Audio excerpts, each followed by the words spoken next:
Good morning, everybody, and welcome back. It's lovely to have you all with us this morning.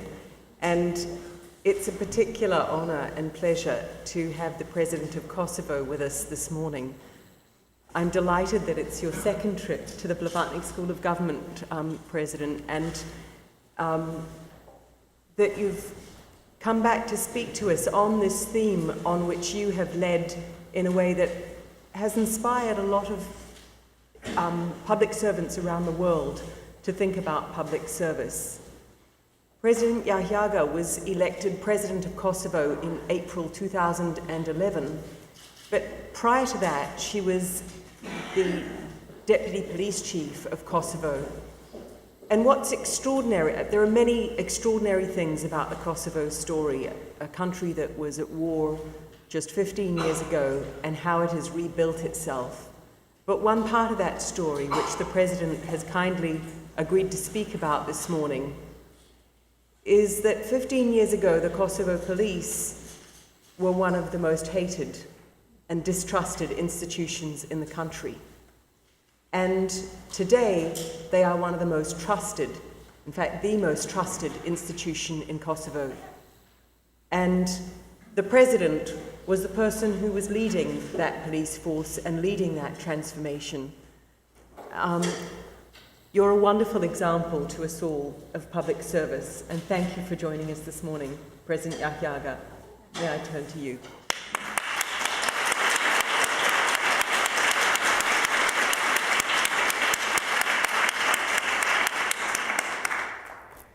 Good morning. Am I being heard? Yeah. Honorable Dean Woods, dear conference participants, it is a distinct pleasure to be with you here today, opening the second day of the timely discussion on the impact of online and technological advancement into different facets of government and governance. As the current head of state and the former senior ranking law enforcement officer, I come to this debate with a recognition of the real impact that technology has made in the way we think about democracy, security, and especially inclusion as one of the most important institutions and sustainable institutions in the strengthening security and laying the foundations for the economic prosperity. Today, I would like to share with you insights from Kosovo, Europe's youngest state that I represent, that has gone through a difficult period in the recent history that includes the 1998-1999 war and the ethnic cleansing of half of its population, NATO humanitarian intervention, the establishment of the United Nations and a NATO protectorate for nearly a decade, and its declaration as an independent and sovereign state only 5 years ago in 2008. On the ground, this period meant that Kosovo citizens, in a span of 2 decades, underwent tectonic changes. From war to peace, from dictatorship towards a democracy, from the socially controlled economy to capitalism and towards the free market. It meant repairing the physical destruction caused by the conflict, the drafting of a new political framework, the building country's institutions from scratch to match the new reality, including those of security, to stave off the security vacuum and the potential for the chaos it carried. It also meant a display of antagonism and distrust between ethnic communities and tension between former elites and newcomers, as well as the pressure to integrate and accommodate everyone within the new system. Amid these competing priorities in a fractured society that had just came out of the repression and war, it became increasingly clear that for Kosovo to find the much-needed political stability and to avoid a relapse that is often the norm in post-conflict societies, it was imperative to build institutions with an open door policy.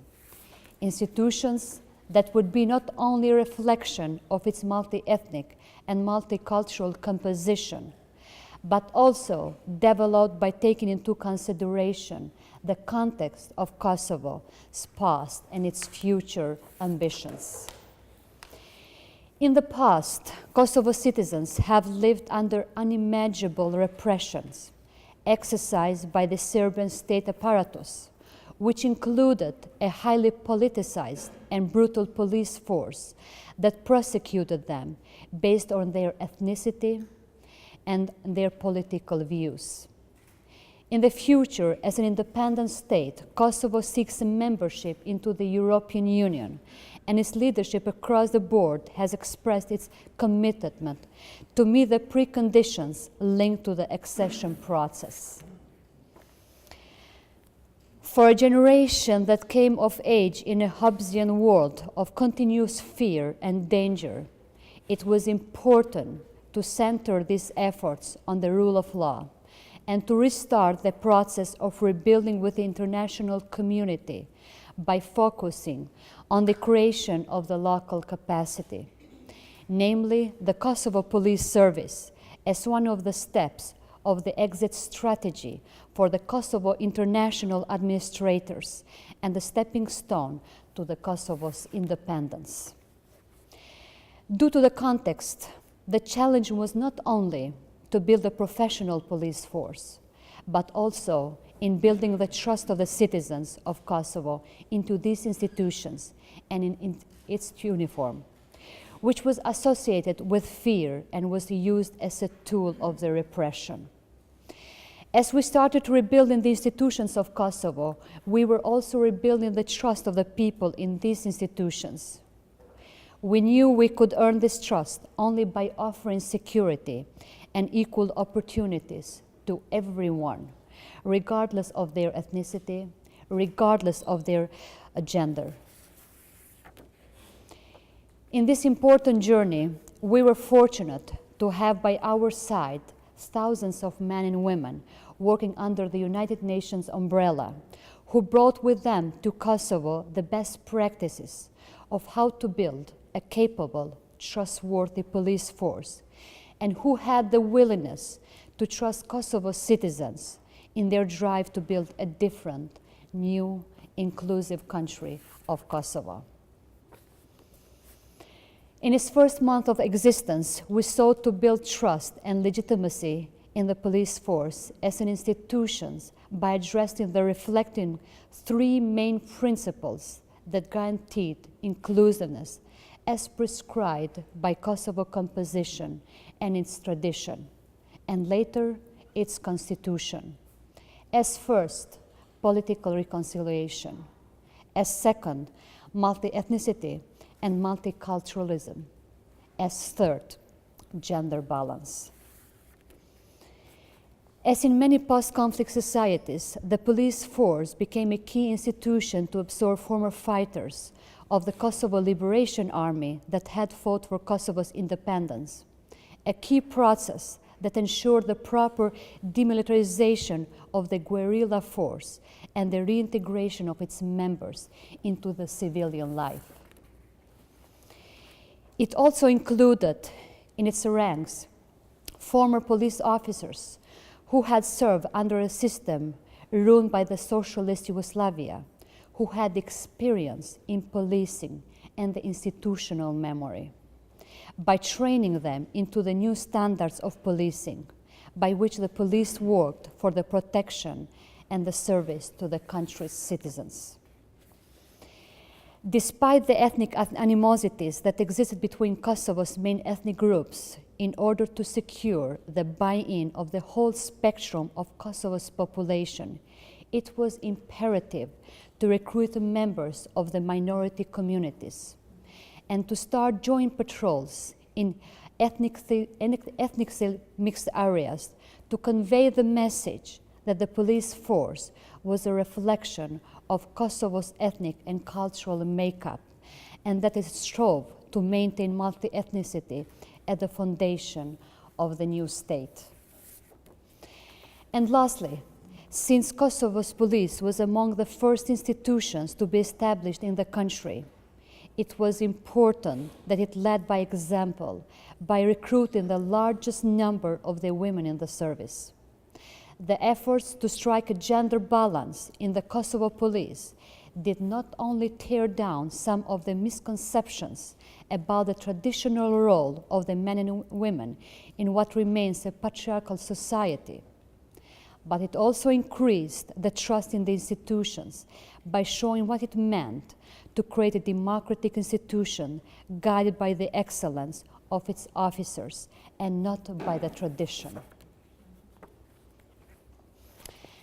Hence, the foundation of a successful policing strategy that benefited the people of Kosovo and turned the Kosovo police into one of the most trusted institutions in the country are embedded in the ties between the police and community as the whole, and an understanding that police are there to protect their liberties and to preserve their peace. Dear Dean Woods, dear conference participants, this new era of integration and participation, as never before in the history of mankind, is offering new opportunities for cooperation, where inclusiveness and diversity have become crucial. Around the world, countries and people historically divided or left on the outskirts through the means of oppression, social tradition, or prejudice are taking their deserved place on the table. With the help of the international community, over time we became aware of this valuable lesson that inclusion brought to Kosovo's institutions. And it was key that this lesson was turned into practice and in building of the Kosovo Police Service, which helped provide security and allow for the institutions to be established and for a sense of normalcy to take hold in Kosovo that would allow people to start rebuilding their lives. The provision of security is paramount, especially in the societies undergoing towards the huge transformation and which remained in transition and are prone to the negative phenomena. The security that the police force was able to provide created the necessary circumstances for reconciliation between the different estranged communities. Kosovo is determined to stay firmly on this path of the inclusiveness. We are set on the protection of our long tradition of multiculturalism and the religious tolerance. We are bent on giving each and every citizen equal rights, chances, and responsibilities. We are proud that in the rebuilding our country, women have taken a central role. And we are committed to create a country where its men and women have the opportunities to unleash their full potentials. Only then we can rest assured that we have set Kosovo, and for that matter, each and every country, on its road towards the growth and towards the prosperity. I thank you very much for your attention. And Dean Woods in the beginning told me that this will be a closed session without the questions, but I cannot stay in front of you without taking any questions from your side. Thank you so much.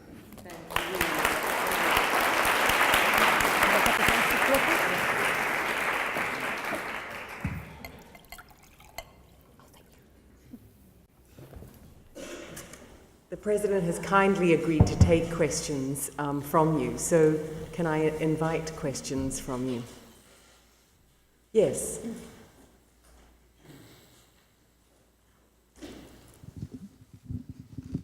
My name is Abraham McCoy from South Sudan. Madam President, thank you so much for walking us through your initiatives and how you established the institution of your country. I have one question, and I could have more, but I'm going to ask one. How did you deal as a country, how did you deal with the issues of ex-combatants especially the DDR. Sorry, I didn't quite catch that. How How did you Kosovo deal with the issues of ex-combatants? ex-combatants? Right. Yes, like Sorry. the Yep. DDR or demobilization Yep. of the ex-combatants. In our case in South Sudan, it is hard to tell soldiers to lay down their weapons because on the one hand, they think they were fighting and now they are getting salaries and you are telling them to put down their weapons. Sometimes they don't see that to be really beneficial to them in the long run. It's a challenge in South Sudan. The question is, how did you do something like that in Kosovo? Because in South Sudan, we have so many people in the army, and it is so hard for us to demobilize them. Terrific, thank you. So clearly a problem for South Sudan, but also for many other countries, and the issue of how do you deal with the ex-combatants. I'm going to take a couple more questions and then let the President answer them. Leonardo.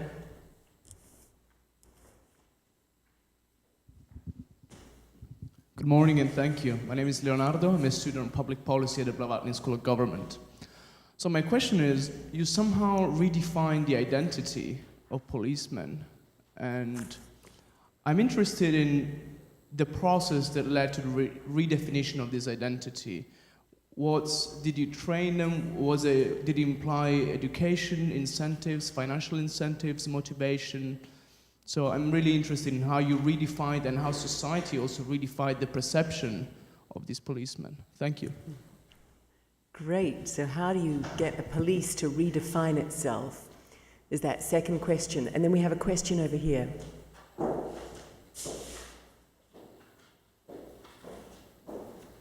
Thank you, Madam President. Joe Ford, I was curious how much emphasis you put on community policing and security and visible security, and how much on issues such as organized crime and smuggling and those sort of commercial level crimes that feed into ex-combatant groups and those sorts of things. Great. Well, Madam President, three tough questions. How do you deal with the ex-combatants? How do you change the identity of the police? How do you balance fighting organized crime and community policing? Yeah. These are the best audience that I like because I don't have to face with the political questions, but quite of the professional questions. Answering to your first question into the how dealing with the former fighters or how to follow that. It is a continuous challenge for every country, and each of the country is a unique on itself due to the past, due to the different cultural elements and others. But I can speak from the experience of Kosovo, which Kosovo has chosen the way of the integration with them towards the Kosovo police, towards the Kosovo security force, and towards other security and other public services within the institutions of Kosovo. But always following the line of the process of the proper recruitment and selection procedures, which had a zero tolerance towards any of the groups, no matter from their backgrounds and others. So the criteria which has been set for the Kosovo police or for the security force and other organization had to be met by all of the interested parties or the individuals. But the path that we have chosen was that to offer the opportunities for the further integration of the these groups towards the institution, following the legislation, following the constitution, and following the policies and procedures which we have been operating from the day one. So, Madam President, can I check with that? So what percentage of the police service would you say are former fighters? I don't know by heart the percentage, but we can check and provide later on with the statistics. Yes, there are some with a percentage because there has not been any quota which was required or the percentage as soon as the police organization was established. The only quota which was established since 1999, since the end of the war, and is still applicable, was the gender quota and the gender presence, which is for the police organization was 15%, and for the civil servants is for 30%. We still have some difficulties maintaining that quota for the gender, particularly from the EU side referring towards the human rights regard, but that is the only way to guarantee the sustainability and is the only path which leads from the quantity towards the quality within the presentation of the organization. So, and did you say 15%? 15, yeah, 15 within the police organization. And in the public servants, in the civilian side is 30%, sometimes even over for 30%. Yeah. As regards Leonardo, as said in my initial remarks, Kosovo Police organization service has started from zero back in 1999.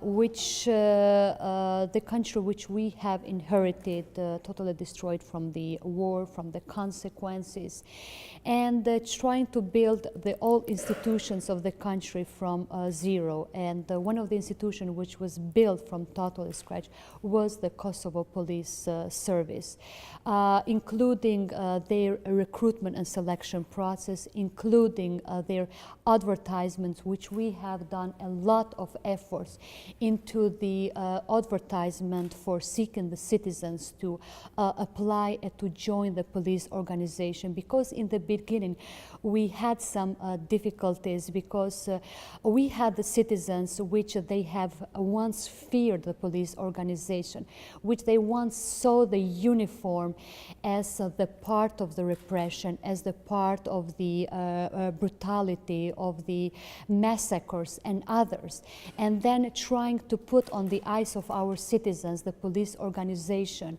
and the police uniform, which shows something else, shows the service, shows the protections of the lives and property of every citizen, is something that took a lot of efforts from the institutions of Kosovo and from the international community. I also said in my remarks that Kosovo had a great opportunity that had a presence of the international mission, like the United Nations mission in Kosovo in the beginning, which has helped bring in the best experience and the best expertise of the democratic policing for the country, which we were able to build, to start building, putting the first elements of the police organization. And from the day one, we make sure that the police organization is a very inclusive organization, which does not only incorporate the majority community groups, but also involves the minority community groups, which lives in that whole territory of our country, which Kosovo is a very multi-ethnic society and the country. By that way, we have introduced, or we were continuing to build on the trust of all community groups towards the institutions of the Kosovo police. In the first years, specifically in the first 3 years, we had to go through, we called at that time the emergency process of the training, which we have going with the same classes, with the parallel several classes of the police officers, in order to bring the police officers in the street. One way, having them physically in the road. The other way is making the people get used to into the new appearance in the towards the new uniform of the police. And while the years were raising up, we were contributing towards advancement into the curricula and towards the training program. Just lastly, we have inaugurated upgraded our police academy in towards the university level, which goes with the 4 years of the university, where the police officer comes out after 4 years of the graduation with the rank of the lieutenant. So as the years we have been passing, in the beginning was able to build that trust and to build that confidence between the people. And as the years were going further, in order to establish all of the mechanism on the structures of the police, which would be functioning for the country and then more wider. Fantastic. Now, the third question was about the organized crime versus community policing, and one imagines that the international community is putting quite a lot of pressure on Kosovo to deal with organized crime. How do you balance that effort with community policing, or is it one and the same? Actually, there is a different theories about the community policing. But my interpretation is that every police officer is the community police officer. No matter he might be a simple patrol officer or he might be a general, as I was, but we live in our neighborhoods, and like it or not, we have to provide the safety and security for all our citizens. And so our police, Kosovo police, is very oriented to the community policing concept in the whole territory of our country. As regard of the fight against organized crime and the corruption, I would say that none of the country is immune towards this phenomena, or this global phenomena which is tackling the countries individually or collectively. Especially the countries which are gone through the transition and transformation are seen more as a side, or the groups of the organized crime, the corruption, they see as they have an opportunities to be able to operate. But despite that fact, Kosovo has been very successful into the effective tackling of this negative phenomena. We have created a very competent and professional institutions on the combating the organized crime, corruption, and the transborder crime. But Kosovo was never alone into that fight, if I may use the term, because from the day one of the establishment of our institutions, Kosovo had the huge support by the international community and by the international organizations. Not saying that this competence was a reserve competence for the international missions, which was in the beginning for the United Nations mission in Kosovo, and later on transitioned towards the EULEX mission in Kosovo. But despite that fact, Kosovo was increasing its capacities to slowly take over the competencies for the combating this phenomena towards these institutions. And if I also say that going now more and carrying the political hat in this regard, is that Kosovo is the young country, just as 5 years of this declaration of the independence. We still have some struggles with the further recognitions of our statehood. By that process, it's also our incorporation towards the regional and international organization, particularly into the regard of the fight against organized crime and the corruption. And we are still not a member of the Interpol and Europol, which into the professional language speaking, it's more than impossible to tackle this phenomena inside the country if you are not a full member of this international organization, where the cooperation and the collaboration on tackling the global challenges and phenomena are very key. But despite that fact, Kosovo continues to put a lot of efforts into the effective tackling of these natures of the crimes, which is not only for the well-being of our citizens, but it's also for the further integration processes that our country is aspiring. Fantastic. Just before we close, I wonder if I could ask you, you've now been president for a couple of years, having served in the police before that.